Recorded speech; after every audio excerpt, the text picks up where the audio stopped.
everybody. You're not getting rid of us yet. The South Florida Tribune Media Network presents Motor City Madmouth and Marvin on the Bike Show, presented by whatever. Who cares? We're presented by us. And I'm pleased to be joined by my new co-host, Marvin Powell III. Marvin, at long last, it is showtime. Welcome to our show together, Marvin. Absolutely, man. Scott, happy to be here. Very happy to be here with you. You're a veteran in this industry, and I'm honored to be here. So looking forward to this, man. I want to have a lot of fun and just continue what we've been doing here for the last couple of months. Well, we're going to do exactly that for sure, Marvin. The whole idea behind this show is we're going to talk sports, but we might dive into the politics area, but not hard stuff. Some things where politics may tie to sports, but we're also going to have a lot of news items on here as well. So we want to combine non-sports related topics along with sports related and potential politics, but not anything that will get me shot. That's for sure. So it's going to be a good variety show where instead of FCC, we have AG. FCC stands for Federal Communications Commission. AG means anything goes. Well, almost anything goes. You get the drift, Marvin. That's what we have today. So, Marvin, why don't you let everybody know exactly a little bit about your playing background? Okay. Listen, well, to do that, I have to talk about the Marvin Powell before me. I'm Marvin Powell III. I was named after my father, Marvin Powell Jr. My dad was a USC All-American, two-time USC All-American, as well as a first-round draft pick for the New York Jets, 5 Pro Bowls, 4 All-Pros, team MVP, College Football Hall of Fame, and he's been a, I guess, semifinalist for the Pro Football Hall of Fame senior list. Myself, listen, I played start off with high school, played high school football at Birmingham High School in Los Angeles, California. I'm a proud Birmingham Brave, all-city, all-state, All-American. I was fortunate enough to get a scholarship from the USC Trojans, where I played football from 1995 to 1998. I was a tight end initially. Then I was a fullback at USC. And in that time, we won the Rose Bowl, won the Pac-10 championship. I was fortunate to play with great players such as Carson Palmer, Keyshawn Johnson, and a lot more. After my senior year in 1998, I wasn't drafted as a fullback. I think in the 99 draft, they drafted one fullback. It was a guy out of Syracuse, Rob Conrad, but I was a free agent. I was a free agent to the New Orleans Saints. I went to the New Orleans Saints in Mike Ditka's last season. It was the year that they drafted Ricky Williams, number 1. They brought in, so they had 1 draft pick in Ricky Williams, and they brought in like 25 free agents, literally. And I was one of the guys I was fortunate enough to make the team as a free agent fullback. I played my entire rookie year with the New Orleans Saints. In my second year, I was traded to the Green Bay Packers. And then in my third year, I was signed to the Denver Broncos, who then allocated me to the Barcelona Dragons, where I spent training camp in Tampa, Florida. And then from there, I did some other stuff in football. But yeah, USC Trojans, New Orleans Saints, Packers, Broncos. I'm a diehard Jet fan, Trojan fan, and I got nothing but love for my New Orleans Saints since they gave me an opportunity to achieve a lifelong dream of playing in the National Football League. Scotty, growing up, man, I was a guy, I wanted to be just like Dad. You know what I mean? So right. Dad went to SC, I'm going to SC. And then, of course, making it to the NFL was everything. I wanted to have Tom Brady's career. That was the goal. My career was the opposite of that. But at the end of the day, man, listen, I made it. I'm proud to say that I was on a 53. Proud to say that I played for Iron Mike Ditka, who was really great to me. He was hardcore, but he was really good to me. And, at this point now, I'm out of football, but currently I am the NFLPA's Atlanta chapter secretary. And I've been that for about a year now and looking forward to growing within the NFLPA as well. But yeah, that's my sports background.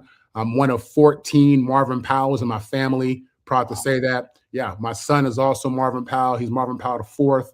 And I'm here now with you, man. I've gone from the NFL to the South Florida Tribune. That's a step up in my book. And Scott, I'm happy to be here. Ultimately, I think you're the coach I've been looking for. Ditka was good, Scotty, but you're the ultimate coach, man, that I'm looking for. So proud to be here, happy to be here, and looking forward to having a lot of fun with you guys. Oh, I'm glad you're in my system. I'm glad that you're my player. So I do have a question about Ditka, though. Do you still stay in touch with Mike Ditka from time to time? Unfortunately, I do not. He's somebody who had tremendous impact on my life. Right. When I was in the building, I was trying to keep away from Dicker. You know what I'm saying? When I would see him, I'd look away. I had so much admiration for him as a player, as a Hall of Fame player, a Hall of Fame legend coach. He's such a football icon. And a guy like me, I had so much respect for him. But man, Dicker was amazing. He's exactly what you see on TV. Right. There's no games with him. He's straight up. He's direct. I haven't spoke to Coach in forever, but I would love to. And actually, since you said that, you put something in my head, I may have to reach out to him. Well, I like putting things in your head, Marvin. Come on, man. If I'm the coach, it's a coach's job, people. To put things in your player's head. And that's what I'm doing here on the Motor City Mad Mouth and Marvin on the Mic Show on the network. Happy New Year's Eve, everybody. And happy New Year's Day tomorrow. Marvin and I have a lot of big plans for it as well. I'm going to be working on some guests as time goes on with the show to complement what Marvin and I are doing, one step at a time. That's what our main objective is today. With that said, with all the introductory stuff out of the way, let's get to the business at hand, Marvin. Disney lost 1.7 million subscribers during Jimmy Kimmel's suspension from KTLA. What are your thoughts about that? It's a big deal, man. I think they underestimated, what this guy brought to the table, which is strange considering how long he's been in the industry. This is something that was ultimately pushed by our President Trump. Trump put a lot of pressure on these people, and they ultimately had to suspend this guy, but at a cost. They lost about $300 million in that. You figure 1.7 million subscribers who are paying, anywhere from 15 to 25 bucks per month. That adds up. I don't think they envisioned that. You know what I'm saying? Their stock price took a hit. They took a hit in regards to just the general population. I think you saw what you're really seeing is a lot of people who are taking a shot at Trump. A lot of people who are upset with his ability to move the needle and impact areas in our life that they feel he shouldn't be in. I think for a lot of people, this had more to do with a political stance than it did anything against Disney itself or Jimmy. Again, you see the numbers when he came back. The numbers were through the roof. You know what I'm saying? So this guy means a lot to a lot of people in America. I think he's very vocal against Trump, which obviously prompted this whole situation. And right now, unfortunately, our country is divided. They're divided. In spite of the fact that so many people did vote for him, I think you're seeing people respond to what reality has really been. And this has less to do with Disney and their content and their situation and more to do with people upset because Disney, they basically, got on their knees for this guy. You know what I'm saying? And if you want to, in America, in a capitalist society, if you want to take a stance, you do it with your wallet. You know what I mean? And when you pull your subscription and they lost $300 million, that's a big deal. That's a real big deal. So yeah, it was really remarkable. I was shocked to see the numbers that high because again, you hear 1.7, and you think dollars, right? And you think, to anybody else that's a lot of money, but no, that's 1.7 people. That's 1.7 subscribers again. Right. So yeah, that was a big deal, man. And the people really have spoken with their wallets. And in America, that's what you got to do. Yeah, that's what you got to do, and they have. No question about it. And again, this is one of the moves where the president's trying to go out there and make an impact, but every now and then these moves backfire. Disney got smart enough to know this isn't going to work. We need to fix this as quick as they did. Yeah. And as a result, this is a learning experience from a lot of people here, knowing full well that, the president's job is to do his job. But when you go out of bounds, stuff like this can bite you. And indeed it did.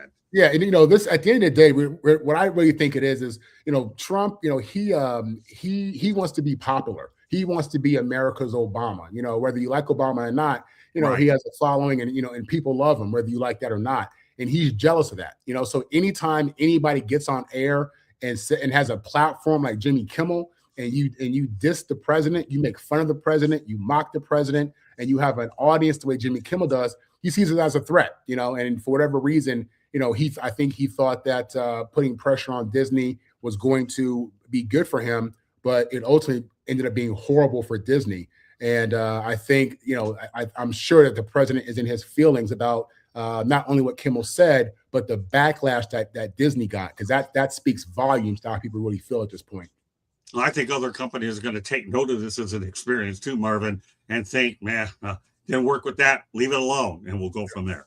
Right. All right, other topics we have, and believe me, we have plenty of them, is Michael Malone had a dispute over Russell Westbrook before getting fired, as Malone opted to play Russell Westbrook over Jalen Hurts in games when he was a Denver Nuggets coach. What are your thoughts about Michael Malone having some confidence in the veteran?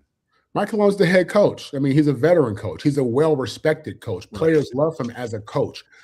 Listen, one of the things that I love about Russell as a professional athlete is his hustle. Nobody in the NBA that I've seen in the time that Russell's been in the NBA plays harder. Gives you more in the minutes he has. When you think about it, this guy, he has the most triple doubles of anybody in NBA history. Think about triple doubles. That means he's active everywhere. He's balling in every aspect of the game. Assists, points, rebounds, and when you think about his activity, his energy level, the fact that he's going game for game with a triple double, it speaks volumes to who he is as a professional and what he puts into this, his conditioning, his intelligence, his awareness. I mean, he's the kind of player that any coach loves. He's an energy guy. He's the kind of guy that can spark things. So I can understand, especially in this new era where these guys just want to, shoot up threes and, be popular and be famous on social media.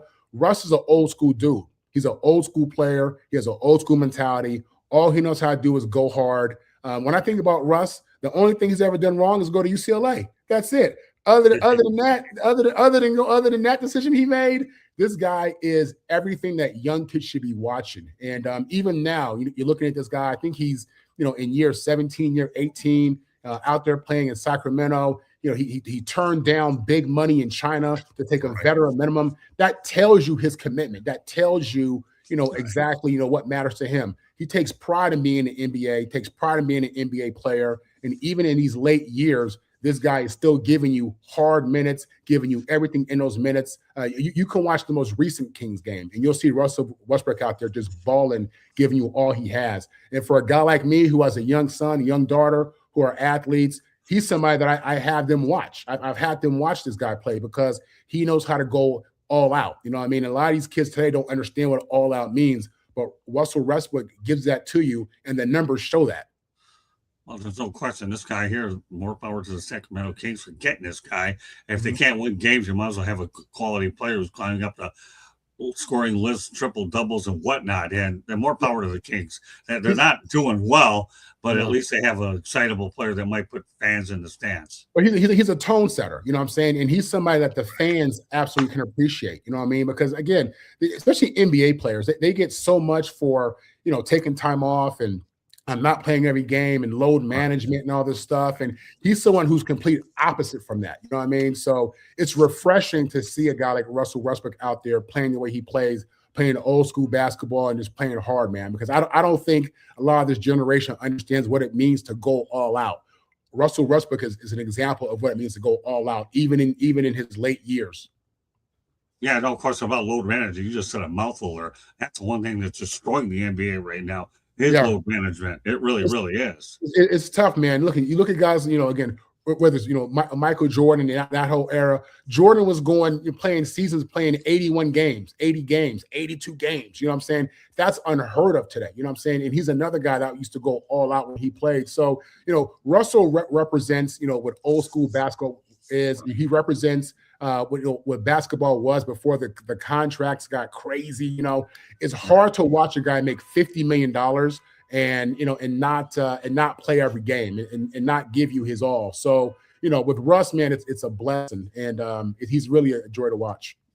Okay, well, let's continue on the NFL. A couple of months ago, again, this is our debut show tonight. We're trying to bring up the speed of certain important trending topics to give you an idea what our show is going to be all about. And that's what you can expect to see as time goes on and we begin our following here on the Motor City Madmouth and Marvin on the Mic show. With that said, former Baltimore Ravens kicker Justin Tucker has been eligible to return following a 10-game suspension, and multiple teams have shown interest to date. But I haven't heard any signings. What's going on with this guy? The Saints tried him out about a month ago. They were having issues with their kicker, and they brought Justin Tucker out there. It didn't work out. I mean, listen, Justin Tucker is dealing with two issues. Number one, when he was with the Ravens toward the end of his tenure, he was missing kicks. This guy was Mr. Reliable, kicking 70-yard field goals. He would kick 50-yard or 60-yard like there were nothing. Nowadays these kickers kick 50-yarders like it's no big deal. But back in the day, it was. And he's one of the first kickers who was kicking 50-yarders like it was no big deal. So, as a former athlete, as a fan of the game, I appreciate watching him play. I thought he was phenomenal. The reality is this, though, Scotty. Father Time is undefeated. You know what I'm saying? And even with sports science and the training and the medicine and all that stuff, I mean, at some point, your age is going to get to you. Your body's going to give out. So that's really what he's up against. On the other side, listen, he's dealt with a situation legally where there were at least 16 women who come out and said that he was sexually inappropriate during massage sessions. That's really up in the air. This is very similar to a Deshaun Watson situation. Now, Justin Tucker didn't go through the hell that Deshaun Watson went through. They dragged Deshaun Watson when he was going through the same situation with these massage therapists. And listen, I don't take sexual assault lightly at all. I think there are women out there who are really victims. The unfortunate reality here, if you read between the lines and you kind of pay attention to what was happening with Deshaun and Justin, ultimately it appears that a lot of these women were advertising themselves as sex workers. I'm just going to say that's just what it is. It was much more than just massage. You know what I mean? And I think it's very common for a lot of people online to partake in these types of services from these women. The unfortunate part is, I think when a lot of these women found out who he was, I think that, you had lawyers calling them up and lawyers who were driving the point of, hey, did you know Justin Tucker? Did you give him a massage? Because if you did, you could be eligible for a lawsuit. That's kind of the story that's out there, and that's kind of what you see. I'm not absolving him of anything. At the end of the day, he put himself in those situations. If you want to get a massage, you can get it professionally. There are millions of men and women out there who offer this, but he really got caught up in that. And ultimately, the things that were happening behind closed doors in private between a man and a woman, came to light. And these are things that we frown on in America. We frown on this when it's out in the public. You know what I mean? And when it's an athlete, forget about it. You know what I mean? They blow it up. And so he kind of fell into that. And again, I'm not absolving of anything that he did, but, I think there's much more to it than just, he was inappropriate. So it's unfortunate for everybody involved, no doubt about it. I think that the combination of the stigma and all the bad press that's going to come with him, in addition to the fact that the guy's missing kicks, I think he's going to have a hard time getting another job in the NFL. I just saw where he listed one of his houses for like $3 million. Again, he's not getting these NFL paychecks. And when you're used to getting them NFL paychecks, it provides a certain lifestyle and everything. And he's at the point now where he's trying to get a job. He's selling assets. And you hate to see a great player go out like that. And ultimately, whatever else is happening in his legal battle and whatever these women went through, you hope that that's resolved in a way that makes sense for everybody. I'm going to bring Candy Ambling on for this topic. What are your thoughts about Justin Tucker? Good to have Eddie Fraser in the chat room. Anything you want to add to this at all, Candy, about Justin Tucker? I mean, I'd like everything to play out because you just don't know. I mean, sometimes people say things and you wonder. And so I like this kind of a thing to just play out.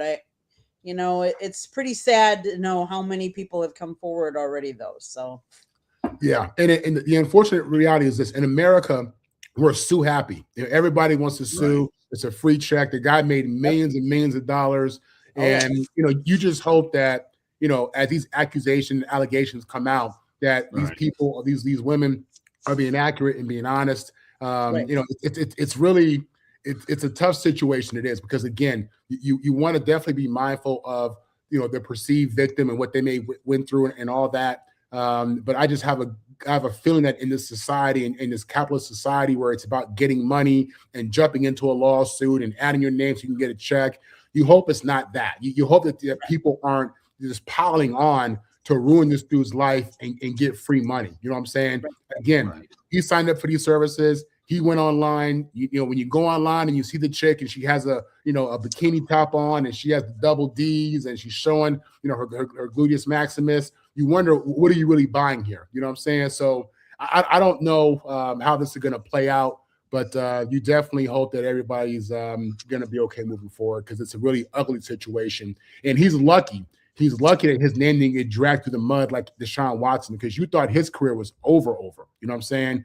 And he ended up paying out a lot of money to settle these.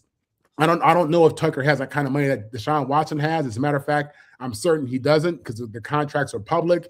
But it's a bad situation, man, for him and his family and the women who are involved. And for those, who have credible stories and have a real horrible experience, you just hope and pray that it works out and they get some kind of help.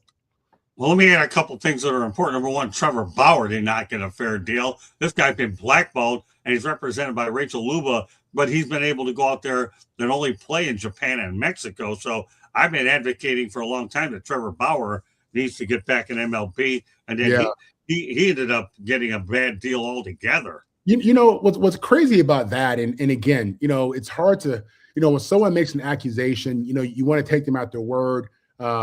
It's really bad, but in his case, if you remember that, the young lady involved, she basically said that he came over her house, or she went to his house.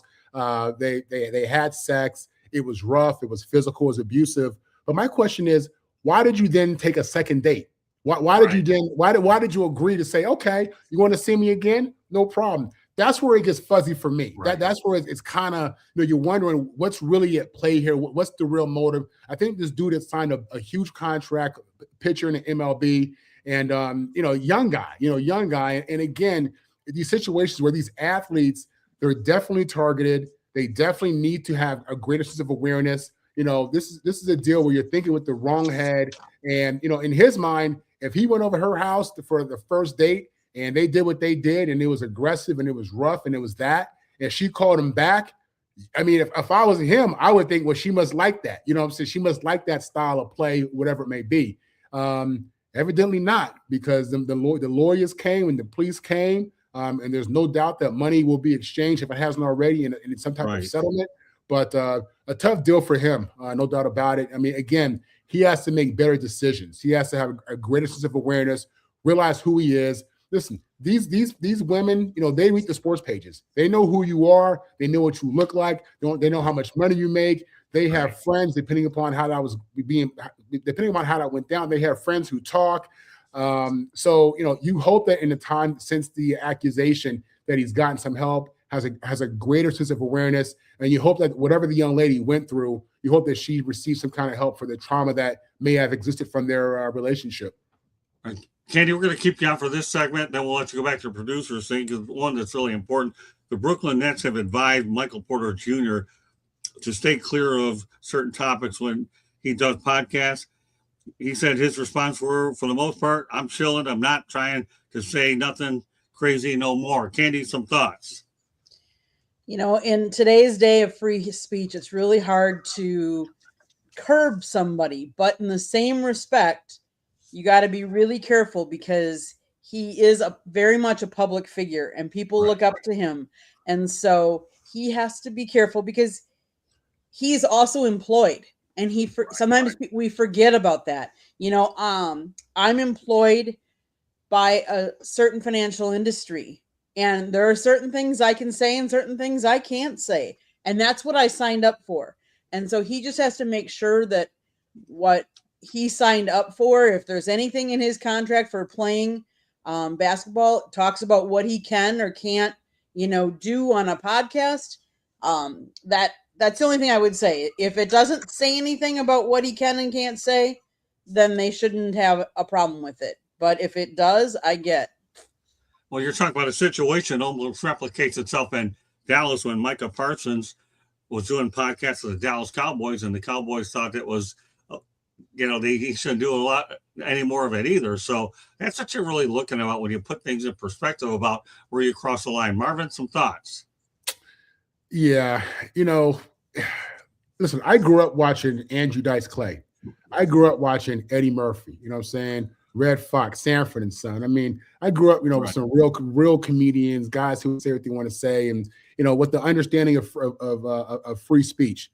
I don't think that exists anymore. I don't think free speech is a real thing in these situations. You know what I'm saying? And the thing about it is this: with social media and the internet and technology, everything's intertwined now. You know what I'm saying? And it's just one of those things where it's like, if Michael Parsons or Porter Jr. says something, then it goes viral, and now it goes from his own podcast, which is his own private network, him doing his thing, to you have the owner hears it, the head coach hears it, sports personalities hear it. Now on major platforms, whether it's Fox or ESPN, they're talking about the things that Parsons and Porter were saying on their own personal podcasts. Now, because it's on these major networks, it's headline news. Now, as teams are in the locker rooms where they have TVs in the locker room all over the facility, people are watching this. You know what I'm saying? And who does it offend? Your fans see that. In the day and age of NBA sponsorships, where you have major corporations who are investing a lot of money into these leagues, they want to be mindful of what's being said because they feel like they're attached to it. If Coca-Cola is sponsoring the Nets and he comes out there and says something crazy about China, crazy about homosexuals, crazy about women, whatever it may be, everybody's intertwined and everybody feels it. So the Nets are really trying to protect their brand, make sure that their money's okay, make sure that he doesn't do anything or say anything that's going to, impact, their ability to put him on the floor and showcase him as their employee. You know what I mean? They want model employees. Now, again, where does that bleed into free speech? Now, that's really where it gets kind of fuzzy and gets kind of funny. You know what I'm saying? Mm-hmm. As a former player myself, as the son of a union president, my dad was the president of the NFLPA, and he led the strike. He said a lot of things. You know what I'm saying? And I just don't think that the team. I think we got to get back to free speech, what that really means. We have to get back to just being in a time where a person, when he's on his podcast, in his mind, he's not for the Brooklyn Nets. He's representing himself. Michael Porter Jr., he's representing, his own thoughts, his own beliefs, and he should be able to do that. He should, but everybody's sensitive. Everybody's worried about what everybody thinks. You can't say this, you can't say that. But at the same time, in trying to build his brand, he wants you to know who he is, what he believes. You know what I'm saying? So I don't know if it's what the CBA or what they're going to do, but they got to figure out something where these guys can be themselves when they're not at work. Candy can be who she wants to be when she's not at work. I mean, Scott, you can't. Why can't he? So it's a slippery slope. I get both sides, to be honest with you, but I take the player side on this. And whatever he's talking about, I think he should be able to do that. He hasn't said anything, in my opinion, that's so newsworthy that we have to, stop and press pause. But the Brooklyn Nets are just trying to protect the brand. Ultimately, they're trying to make sure that no money is messed up. That's what it comes down to. They don't care about feelings. They don't care about politics. They don't care about race. They care about getting their money messed up and the NBA being impacted by sponsors not wanting to align with it. That's what the players say. Well, here's the thing. I kind of agree with what Eddie Prater is saying. There is free speech, but there are also consequences, and the key word is consequences. So, being on the journalism side and the executive side, I understand where the Brooklyn Nets are going, but consequences, like Eddie said, is the key word. Again, you say one thing, it could get messed up. Now, let's face it, viral is viral. If something, it only takes a little small clip to make something more what it is, like editing. So I totally get both sides. All they're trying to do is just say, we're not stopping you from doing it. Just be careful. And I'll tell you one thing, and one of the biggest, can you imagine how many viral situations you had when Brittany Griner was locked up in Russia? Oh, my God. I'm not even opening that up as a can of worms. I'm just saying. So it's just that fine line where, you're a player. I can understand your perspective. But if you're also an owner and you're trying to protect the brand, and yes, you have to market it, that's okay. That's why players have their own podcast, but many of them are doing it after their careers or toward the end of them, not when you're able to maximize your ability on the playing surface to try to build numbers and your reputation where they end up meriting a lot more credibility. I'm not saying what you're saying is wrong. I'm just trying to look at it objectively. And the key word here, Marvin, is objectively. Yeah, and that's something that people struggle with, being objective. You know what I'm saying? I mean, this guy's working on his second career. He's working on an additional revenue stream. If you look at his show, he has great guests. They have great topics. They have real conversations. And listen, we're at the point where these athletes are trying to separate themselves from athlete to human being and let you know if they have a brain, they have thoughts, they went to college, they've been educated. Social media and the internet has all this information out there, and people have opinions about it. And everybody in the world is able to give their opinion for the most part, but with the athletes, it's treated a little bit differently. In regards to the consequences, I mean, should there be consequences? I don't know. It's a tough situation, man. So I support Porter. I don't know that all he's talking about are things that are already recycled. He's bringing up subjects that are already out there. You know what I'm saying? It's okay for you to say it, Scott, but he can't say it. That's not fair to me. I don't get that double standard right there. Again, he has his own following. People who buy his jersey, buy his shoes, go to the game just to see him. This guy's a world champion. So, he has people who want to hear what he has to say. He's a bright guy. You know what I'm saying? And listen, if we can accept what Trump says, and we can accept what Obama says, and we can accept, everybody's opinion on everything else in the world, why not the athletes? I just feel like the athlete is being picked on, is usually picked on in ways that other people aren't. And the double standard is crazy to me. Well, that's why we have the show. Motor City Madmouth, Marvin and the Mike. Here you go. And we'll bring Candy on for a quick station break. Then we have a couple more topics to get to before we wrap it up. South Florida Tribune Publishing Company published a book, Lessons from the Microphone, Tuning into the Enduring Wisdom of Visionary Leaders. It is written by one of your hosts, Mr. Scott Motor City Madmouth Morganroth. Talks about his 40-plus years in the business and how it has evolved and changed. Old school media versus new school media. Get your copy today. Available on Amazon, Barnes & Noble, Kindle, Google, and Apple Books. There's also a link on our website, www.southfloridatribune.com, where there is a plethora of great content, so go check it out. If you like to listen to podcasts, you can find us wherever you get your podcast. And if you see the red subscribe button in that lower right-hand corner and you see it, that means you have not yet subscribed to our channel. What are you waiting for? Just click it, like us, share us. Tell all your friends and family, and then turn on your notifications so you're notified anytime we go live. We have some wonderful programs on our system, on our YouTube channel, so definitely check us out. Back to you, Scott and Marvin. All right, Candy, thank you very much. Couple topics to get there. Happy New Year, everybody. It's hard to believe that this is the last show on the South Florida Tribune Media Network. But for us, it's also the first of a new era with the Motor City Madmouth and Marvin on the mic. So we start off with the first and the last to wrap this puppy up. Well, we're going to talk about Skip Bayless and the Jacksonville Jaguars playoff chances. I don't see Jacksonville as a threat in the postseason. My response is, Skip, they're on house money. Marvin, what do you think of Skip? So what he's really saying, and Skip, man, he's such a shock jock. He says things for the reaction, but really what he's saying is, you got to show me, you got to prove it. When you look at some other programs, you look at KC, for example, you look at Baltimore, Buffalo.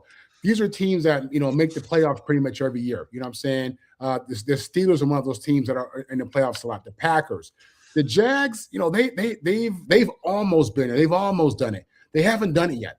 And what they're going to have to do for everybody to take them serious is get in the playoffs, win the AFC Championship, and get in the Super Bowl.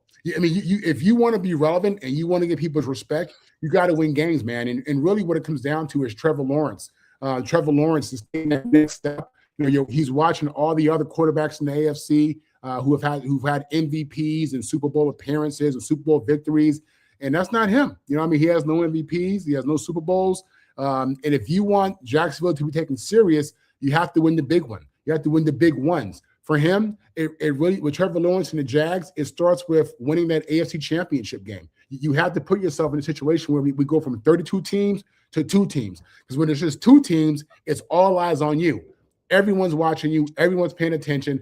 Everyone realizes that, okay, for this year, the Jags are the king of the AFC. So when they do that, then I think the old school heads like Skip and the real football fans will look at Jacksonville differently. And when it comes time to predicting who's going to be there and what teams are relevant, you look at the teams who've done it before, who've made it to the playoffs consistently, the teams who've made it to the AFC Championship. So, I understand what he's saying. He's saying prove it. He's saying show me. Right now, I think with Leon Coleman and what Trevor's doing, I think that they are on track for this. I think that it's realistic that we're going to see the Jags at some point here, make a serious run, and it could be this year. The Jaguars have a serious front seven. The quarterback is playing great. They got receivers. They got running back. I mean, if you haven't been paying attention, the Jacksonville Jaguars are a real team, and it would not shock me at all to see them make a run to the AFC Championship and then beyond, because they've showed us through 16 games already that they're the real deal. They have big wins. Trevor Lawrence has had historic performances this year. They've been consistent. That front seven has been real. That Jacksonville defense is the real deal. So for those who aren't paying attention, you should. And for guys like Skip Bayless and us old football heads, all we're saying is prove it. Okay, well, let's go to the chat room. Number 180 Prather don't like Skip, but thinks he's a clown. Well, might. And by the way, one of my family members, you're so sweet, Renee. Gotta love this woman. Your family's got such as a Mushigander. Okay, well, I'll take Mushigander, Michigander, either way it works. Okay, let's talk about the one after that. Didn't the Jags beat the Chargers in the playoffs a couple of years ago? You bet. There, Eddie, Candy, and I covered that game, and that was one heck of a game. What else do we have in there, Candace?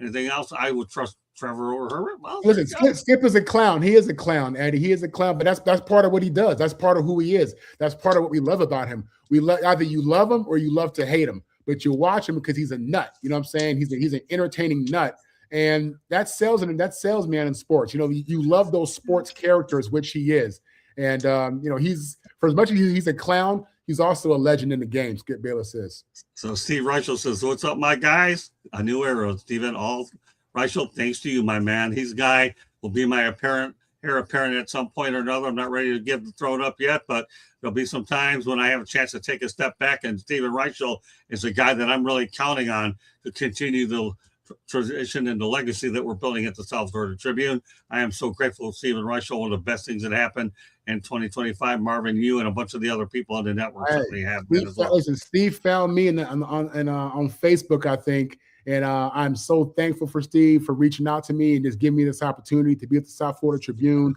He's somebody like you, Coach. He's someone because he brought me to you ultimately. So thankful for that guy. Thankful for you guys. Steven Reichel, Marvin, Ben, Barry Foote, Warren Brewster. The list goes on and on. They're just unbelievable people. That's for sure. Got to mention Mel. Got a Mel Farr. Yeah, don't worry. Oh, speaking of Mel, now that you brought that up, on Saturday, we're going to have another edition of Inside the Pigskin. Myself, Candy Emling, Mel Farr Jr., and yes, Marvin Powell III will battle it out. There might be other people that come in for a segment or two here and there as we get ready to do. That's a big show, and it's starting to really rock and roll. Especially at that 8 o'clock in the morning time slot. Really, Thursday? Really? Yeah. And this is only an accident. My gosh, I swear to God. This is just because you reached out to me and Mel. Hey, can we do a UFC UCLA? How did I ever know it was going to turn into this? And Barry Foote was a former Cub. He's also been one of my best friends, Eddie, for the last 40-some-odd years, dating back to our Yankees game as well. All right, well, we started off with a non-sport topic, and now we're going to end with one. Okay, a former Marine convicted of killing a 6-year-old girl more than 4 decades ago was executed in Florida. There was a record at that time, 16th death sentence carried out under Republican Governor Ron DeSantis. My first question to you is this, okay, Marvin, do you favor the death penalty? I favor the death penalty in certain situations. Crimes toward children, crimes toward elderly, crimes toward women. Absolutely. Listen, Scott, when I was 7 years old, I was abducted. I was kidnapped by a pedophile. That pedophile did what pedophiles do. Really? And because of that, and I realized just how helpless a kid is in those situations, I have no love for them. Right. I'm not a fan of Ron DeSantis, but this is something that he got right. You can't fix those people. People who hurt kids and hurt the helpless, you can't fix them. Something's wrong with them. They got to go. For people like that, I am an Old Testament guy. And I think those adults should leave the earth. We don't need them here. There's a place for them in hell. And again, I hope that Ron DeSantis and his staff, his crew up there in Florida, I hope they catch all these pedophiles. Hope they hang them high. Well, let me tell you one thing about Ron DeSantis. Number one, this guy at that time it was 16. I believe the number's gotten up to 19 now. Good. So what he's trying to do with the death penalty for all these grieving people out there, that this should have been done sooner. Oh, I'll get rid of them, because he's going to start cleaning up death row is what he's going to do. And obviously, as I continue to get updates, not only on social media, but let's not kid ourselves. South Florida Tribune does get, and again, this is not political, we do get press releases from the governor's office on a daily basis. So we are on their mailing list of the governor of the state of Florida. And I'll tell you, you talk about pedophile, I'm actually surprised that this guy wasn't taken out earlier, unless they moved him to death row knowing it was going to happen. That's the only thing I could think of. Like I said, he got this right. I don't understand. Once somebody's convicted and it's clear, I mean, through DNA or admission or whatever it may be, once we know this person is guilty and that's not in question, and the crime is toward a child and it's sexual or it's violent, mentally handicapped, people who really can't defend themselves, we have no use for them in our society. I don't care what they look like, what their faith is, what their reason is, whatever it may be. We have no use for people in our society. So, I think that Ron DeSantis got that one right, and kudos to him for that. I'll give him credit for that one. Yeah, I do believe you got it right. Candy Apple is going to come on for some thoughts on that one, and then she's going to give us our final station break as we go ahead and wrap up our final show of the year. Again, great first act there, Marvin. And this will give you everybody out there an idea, for those that are listening to this show and watching it for the first time, that this is an example of what we're going to do. This show is going to be featured on Wednesday night as a lead-in to the Sports Exchange.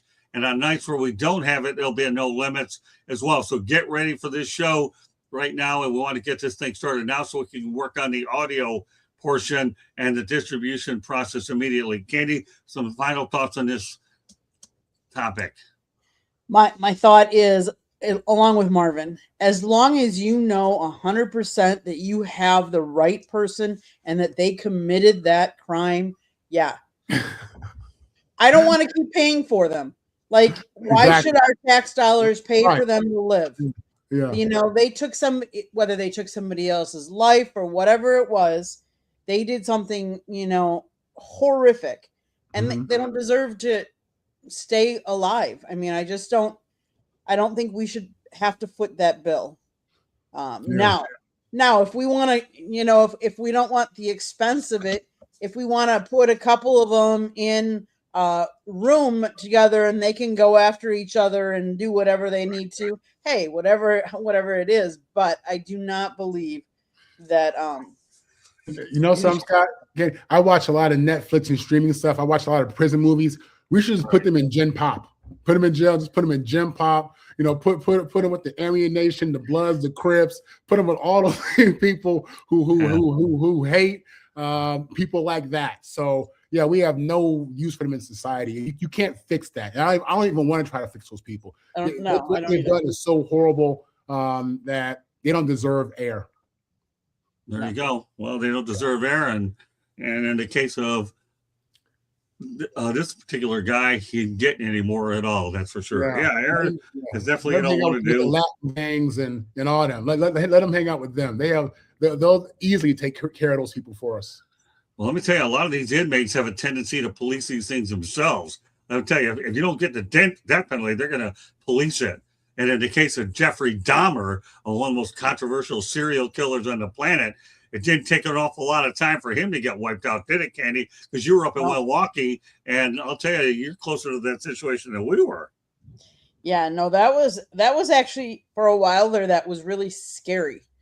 Then, when you'd hear, obviously you watch the news would come on and they would tell you about it, another victim, and we're like, when are we going to catch this, the criminal? And finally, when they did, they did put him in jail, and he didn't take them long to take care of him. And we all knew that was going to happen. And I was going to say, too bad, so sad, but I don't regret it at all.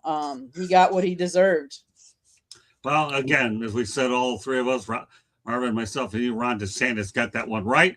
And I'll tell you what, we got this show right as well. Coach says to his athlete, we got it right. And to the GM, Candy, we got it right. So with that said, looking forward to doing the Motor City Madmouth and Marvin on the mic. So get ready for it as well. So with that said, Marvin, let everybody know how they can get a hold of you. Great first deck, Marvin. Yeah, so yeah, I'm Marvin on the mic. That's my social media handles. I'm on all the social medias. You can catch me with the South Florida Tribune Tuesday night, Wednesday morning, Wednesday night, Saturday morning. We do roundtable with the Bucks, the Knowles, the Nets, and the Kings. And God, I'm forgetting something, but yeah, just check out South Florida Tribune. I'm here. You got it. All right. So, all right, Candy, one more final station break for the end of 2025. Been a really good for us here at the South Florida Tribune. We made a lot of progress, but my goal is to be able to put our foot on the gas and raise it a few notches next year. But go ahead, Candy, take us home. Unless you have something else going on, Marvin. I was going to say, Eddie mentioned my USC Trojans. They took a hard L last night. It was a tough situation. I'm going to deal with it on Locked On here in a few minutes. Listen, Eddie, we got year 5 coming up at Lincoln Riley. This is his last year. If we don't get to the playoffs and win a game, him and his $100 million contract are out. Okay, so it's okay. We're going to be okay, Eddie. Thanks for looking out there. Well, and by the way, let's not kid ourselves. Eddie Prather is obviously on our verge of winning the giveaway that we have as well. So great contribution by Eddie Prather throughout the year, and we look forward to having more and more giveaways. Steve Reichel and myself, as we continue to work together to make our platform strong by these giveaways. Eddie obviously will be honored with these giveaways once we're able to get everything all worked out and reach our certain goals. But he's been an overwhelming favorite as time goes on. All right, Candy, go ahead. Take us home. South Florida Tribune Publishing Company published a book, Lessons from the Microphone, Tuning into the Enduring Wisdom of Visionary Leaders. It is written by one of the hosts here tonight, Mr. Scott, the Motor City Madmouth Morganroth. Talks about his 40-plus years in the media business and how media has changed over that time. If you know anybody that wants this book or could use this book, go get it today. It's available on Amazon, Barnes & Noble, Kindle, Google, and Apple Books. There's also a link on our website, www.southfloridatribune.com, where there is a plethora of great content. If you like to listen to podcasts, you can find us wherever you get your podcast. If you want to advertise or sponsor a show, or if you want to be a guest on any of our shows, email us at southfloridatribune@gmail.com. Last but not least, if you see that red subscribe button, click it, like us, share us with all your friends and family. We want you to be part of our journey going forward. I am happy to announce that we did hit the 1 million views mark previously this month, but we're looking for more. We want more. So come join our network, watch our shows, watch our programs, comment in the chat room. We'd love to have you. We love entertaining our guests and also interacting with our guests. With that being said, Scott, back to you and this great first episode of your show. Well, there's nothing better than to end the year with something that we can all look forward to. And Marvin, obviously, you and I have been working together on so many projects. I know we continue to get more involved on others. But now this is something that you and I can call our own, Marvin. And that's the thing I feel that we're able to get out of it. And there's no question in my mind. To me, it's we'll get out of this, Marvin, what we want to get out of it. And as I talked about at the top of the show, this will be a sports show as well as a non-sports related thing. We will not hesitate to hit on certain topics that are necessary so we can make it a very versatile type of show. And I believe that when I brought you on the Sports Exchange and you went out there and handled the Charlie Kirk situation, man, I'll tell you, when I brought him on and I saw the reaction on your faces, and maybe there's something with this guy. Yeah, I wasn't ready for that. I know. You threw me a curveball with that one. But I love it. Now I'm ready. Now I know what to expect. You've had enough opportunity to work with me for a while, and obviously you've managed to do well. Otherwise, listen, I don't give out shows, Marvin, on a silver platter, pal. I believe you. You got to earn it. Absolutely. I've done that before, and it backfired. But in this particular case, it really has. And throwing you a curveball and the fact that you hit it out of the park, hey, nothing wrong with that. And by the way, speaking of baseball, 186 inches Baseball Talk returns on Monday night. So it's been out for a couple of weeks as we continue to shuffle other program in there. So I'm sure my crew will definitely be out there and rested to talk baseball. Yes, Steven Rice Show, 1 million views, just scratching the surface. Steven and I, you and the rest of us, Marvin and the rest of us, we definitely go out there and I expect bigger and better things as well. So, and when Candy and I have an opportunity to go on our cruise at the end of April and on May 10th, I expect this platform to get a lot bigger. And with the thoroughbreds that I have on this network, there's no doubt in my mind we're going to achieve all of that. So, with that said, that does do it for the inaugural Motor City Madmouth and Marvin on the Mic show, our debut show. So, on behalf of Candy, I'm our general manager, jack of all trades, Marvin, my co-host, and Marvin Powell III, my co-host. This is the Motor City Madmouth. Thank you for joining us and look forward to a great new tradition on the network. And Marvin and I use this show. And of course, there will be Motor City Madmouth shows from time to time as well, as I take some of these shows and have my individual one-on-one. But I feel like the more you have in your pocket, the better off you are, because these shows can definitely be considered situational. But I feel like we got a really good thoroughbred here. And I know I have that as my athlete, and I'm proud to have my athlete, and I'm planning to be coaching this guy. He's coachable. He takes and he handles everything well. So that does it for 2025 South Florida Tribune Media Network. So on behalf of Candy, Marvin Powell III, this is Scott Morgan, Motor City Madmouth. Thank you. Happy New Year, everybody, and hope you enjoyed your Christmas. Bye now. We'll see you next year, 2026. Bye now.